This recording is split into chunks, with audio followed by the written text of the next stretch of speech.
Saudações terráqueos, esse é o Saúde-se, nosso podcast quinzenal, onde a gente está sempre trazendo temas para ajudar você a conseguir cuidar melhor dessa pessoa incrível que é você mesmo, cuidar melhor da sua saúde. Hoje eu sou o Dr. Neto Ribeiro. Eu sou a Deucilene, farmacêutica da Artesã.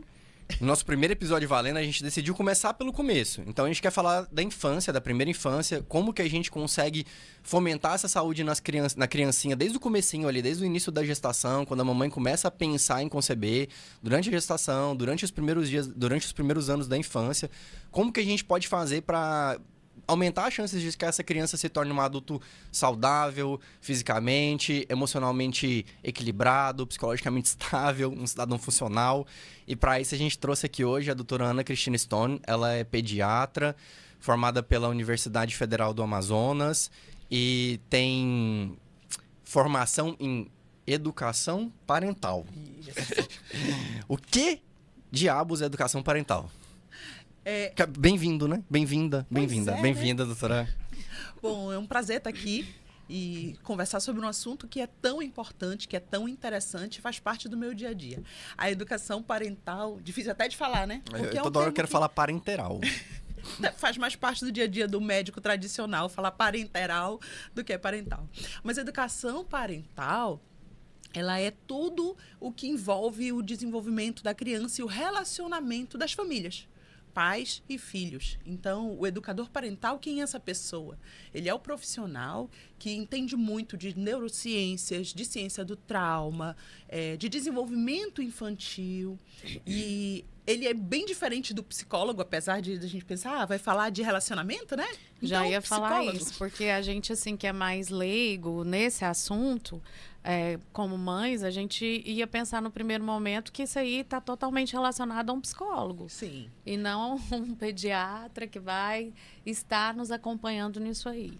A formação do educador parental, ela não substitui o psicólogo, é uma linha bem diferente, porque qual é a visão do educador parental? É trazer para a família a perspectiva da criança. Então, ele é uma visão sempre baseada na infância, ele está ali para ser a voz dessa criança. Então, ele está ali para mostrar aos pais a perspectiva da criança dentro dos relacionamentos. Então, ela é uma visão, assim, muito unilateral, sabe? Diferente do psicólogo, que o psicólogo, ele vai trabalhar muito pelos dois lados, né? O educador parental, ele é um defensor da infância. A gente gosta de falar isso. E é um mundo que eu migrei aí nos últimos 4 anos, tenho mergulhado dentro dele e estou apaixonada por isso. Mas não é só sobre isso que a gente vai conversar hoje, né? Não, a gente vai falar sobre como a gente vai fomentar a saúde dessa criancinha. Existe esse conceito na medicina, né, doutora Cris, que é dos primeiros 1000 dias, é isso, né? Que começa ali desde a gestação e pega os 2 primeiros anos da criança. Então, vamos falar do nosso super patrocinador, diga-se de passagem, que é a Farmácia Artesã, que ela está há 17 anos no mercado, cuidando do bem-estar da população amazonense. Ela tem 6 lojas em Manaus e pontos estratégicos, e com mais os 15 pontos de televendas para um atendimento rápido, seguro para os nossos clientes. A gente vai além da manipulação, nós trabalhamos também para promover saúde e qualidade de vida, desde medicamentos até cosméticos. E aí, a gente também trabalha com vários produtos, por exemplo, para mancha, se você tem uma mancha, quer tá vendo isso com a gente, nós temos os produtos ideais para você, para uma queda capilar, unhas fracas, a gente vai ter os nossos colágenos, as nossas gomas. Então, precisando de suplemento vitamínico, estamos aqui para fazer também, com produtos totalmente personalizados e muitas vezes livres de xenobióticos, atendendo também a algumas coisas para crianças, por exemplo. Temos o ômega 3, que é livre de metais pesados. Nós vamos trabalhar também com formas farmacêuticas tipo jujubas. Eu até trouxe aqui para mostrar, né, para vocês, que a gente vai ter a jujuba para atender aquelas crianças que não gostam do xarope. Dá para a gente fazer algo personalizado na forma de chocolate também, tá? Livre de açúcar, o mais livre possível para a criança poder estar aceitando e também poder estar tomando da melhor forma possível, tá? Então, essa é a Farmácia Artesã. Muito obrigada, Farmácia Artesã. E vamos voltar agora falar de novo da saúde da criança desde o início dos primeiros 1000 dias, né? E aí volta aí com você, doutora. Reclames e do com o Plim neto. Plim, entrega a idade feio, né? Senhora, Verdade. você pode então fazer essa primeira introdução, assim, falar pra gente da importância dos 1000 dias, assim, fazer um resumo pra quem não ouviu ainda o conceito, não tá familiarizado com essa ideia?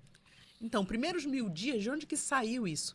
Os primeiros 1000 dias, eles é um período que compreende os 270 dias de gestação, mais 365 dias do primeiro ano de vida e mais 365 dias do segundo ano de vida. Então, é do momento da concepção até os 2 anos de vida do bebê. E é uma fase que a gente percebeu o quão importante ela é, na verdade, há pouco tempo. Há 10 anos atrás não se falava desse conceito dos primeiros 1000 dias e da importância disso, né? Mas hoje em dia a gente já tem muitos estudos, estudos robustos, com uma boa evidência científica, trazendo a importância desse período.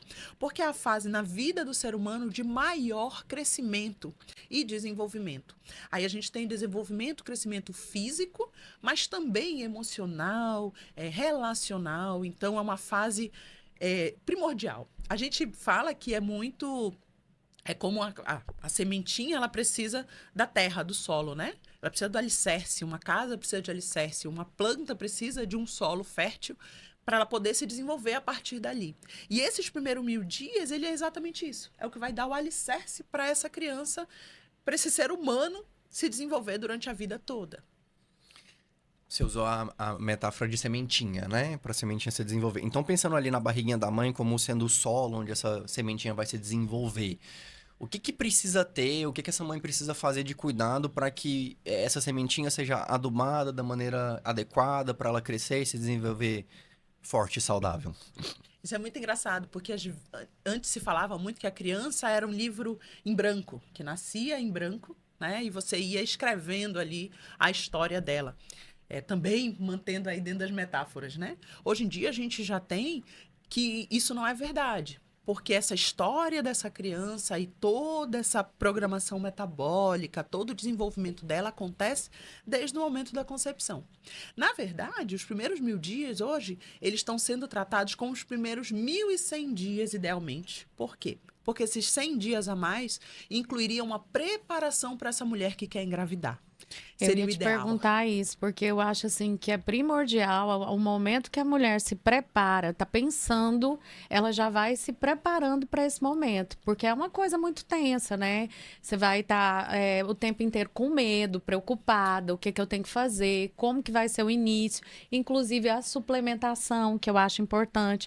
E o preparo, ele não é só psicológico, né? Sim. É todo um preparo físico, mental e tudo mais. Alimentação. O que você indica? Você acha que uma nutricionista seria o ideal? Hoje em dia a gente já tem a nutrição pré-concepção. E ela faz muita diferença na fertilidade da mulher. Infelizmente, no mundo real, muitas vezes isso não acontece. É muito comum uma gravidez ao acaso.